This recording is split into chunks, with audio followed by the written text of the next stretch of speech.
Seluruh pondok pesantren di Kabupaten Sinjai Selasa pagi mengikuti karnaval memperingati Hari Santri Nasional yang digelar pihak Kemenak Sinjai. Peserta karnaval yang mengambil start di halaman kantor Kemenak Jalan Jenderal Sudirman Kota Sinjai ini dilepas secara resmi Sekda Akbar Mukmin didampingi Kepala Kantor Kemenak Sinjai Abdul Hafitala.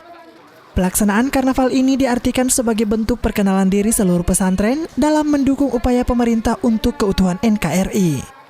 Ya, alhamdulillah kita sangat berharap bagaimana santri itu bisa menyebarkan terkait dengan tujuan daripada dibentuknya negara Indonesia. Artinya ikut mencerdaskan kehidupan bangsa dan kebudayaan dunia. Karena salah satu harapan kita adalah kepada generasi muda supaya mereka bisa lebih memahami potensi dirinya untuk menjaga perdamaian, baik secara di negara kita maupun secara global. Zakaria Ridwan, Sinjai TV.